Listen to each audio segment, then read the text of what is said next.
Ce qui s'est passé après, les amis, c'est incroyable, mais vrai.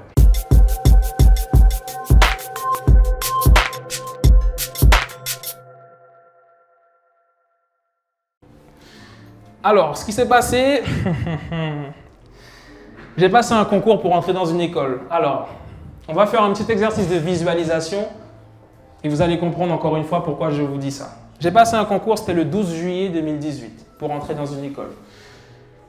Je vais vous demander de penser à une opportunité ou plusieurs opportunités que vous avez voulu saisir mais que vous n'avez pas saisi parce que vous pensiez que vous n'en étiez pas capable.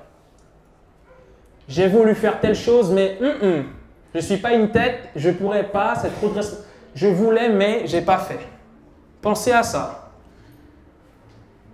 Pensez à ces personnes qui vous ont toujours dit « Oui, mais lui, il a réussi, c'est une tête, elle, c'est une tête, c'est normal. » Le nombre de fois où vous avez entendu ça. Maintenant, pensez aux opportunités que vous avez envie de saisir. J'ai envie de faire telle école, j'ai envie d'avoir tel emploi, j'ai envie d'être manager maintenant, j'ai envie de rentrer dans telle entreprise, je veux créer mon entreprise. Ce concours-là, les amis, j'y suis allé, je stressais. Je me suis dit, tu ne vas pas y arriver, c'est compliqué, c'est une école, c'est machin. J'y suis allé, j'avais un peu peur, j'ai commencé les épreuves. Il y avait des personnes qui étaient à côté de moi et tout. J'ai essayé de me préparer au maximum. Je vois une fille partir sur ma droite. Je me dis, ah ouais, elle est forte, elle a fini. Il y avait des trucs de calcul, machin.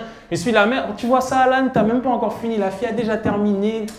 J'ai dit, bon, c'est pas grave. Fais de ton mieux, tu es venu là. Fais de ton mieux, c'est pas grave. Il y a eu des oraux. Ce qui s'est passé après, les amis, c'est incroyable, mais vrai. Il y avait des oraux, il y avait 10 tables. Sur chaque table, il y avait plusieurs étudiants. On m'a mis sur une table. Notre tour arrive, mon tour arrive, donc j'y vais, j'ai peur, j'ai pas réussi à apprendre des choses en culture G. J'ai horreur d'apprendre tout et n'importe quoi, je veux apprendre seulement ce qui me sert. J'arrive dans la... Je marche avec un étudiant de l'école qui nous emmène. Il me dit, bon, c'est à vous, monsieur, je rentre dans la salle. Il y a un monsieur et une dame dans les jurés. Bonjour, monsieur, présentez-vous, etc. Et là, je me dis, Alan, t'es foutu puisque tu n'as pas de culture G. Donc, comment tu vas faire? On va t'avoir sur ça. Parlez de vous, monsieur. Bonjour, donc, effectivement, je m'appelle Noval Alan et je viens de Guyane française. Ah, vous venez de Guyane française? Vous savez, j'y ai été aussi.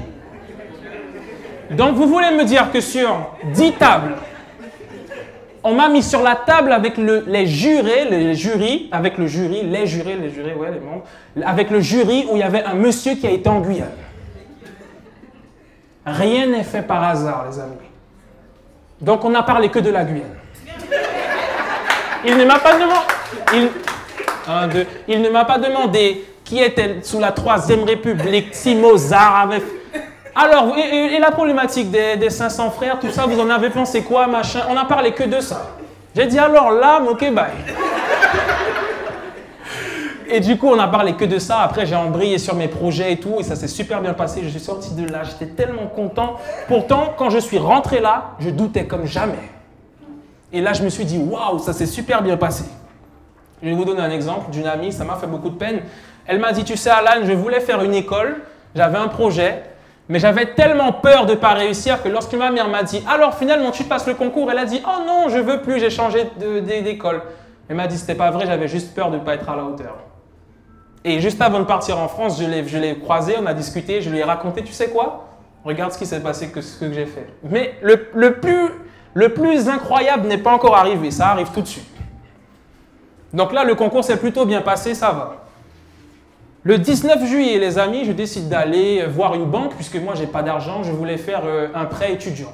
Je vais voir une première banque, on me dit, oui, monsieur, les prêts de l'État sont terminés. Je suis là, comment on peut faire? Bon, on peut vous faire un prêt, mais il faut que le garant soit là. Mon garant, ça allait être ma mamie ici.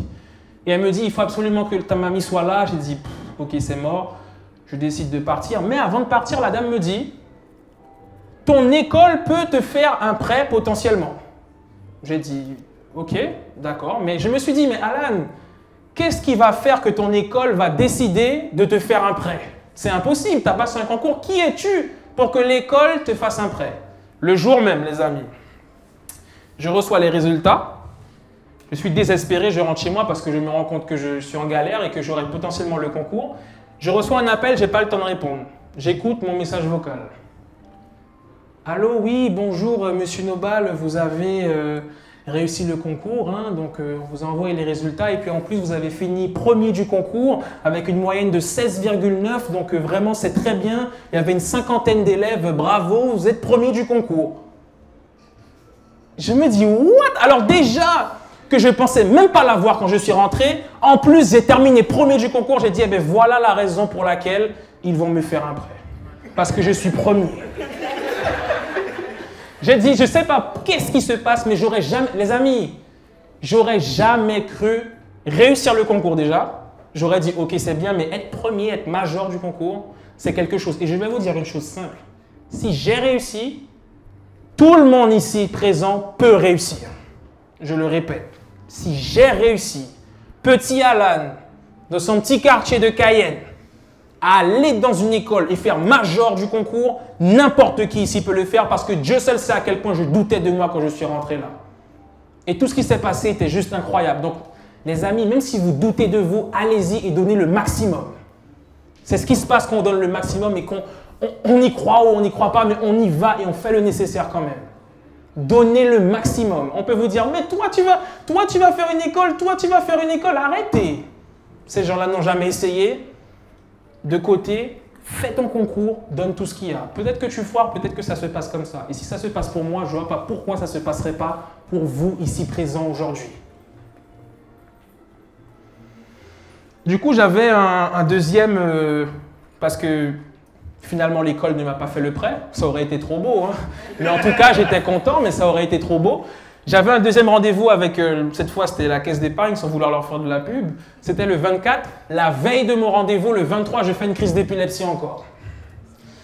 Heureusement, ce n'était pas une grosse crise, donc je me dis, bon, c'est pas un problème, je peux aller au rendez-vous avec le mec. Et finalement, je me suis décidé, j'ai dit, je ne veux plus de prêt étudiant, ça ne m'intéresse plus, je vais faire une alternance.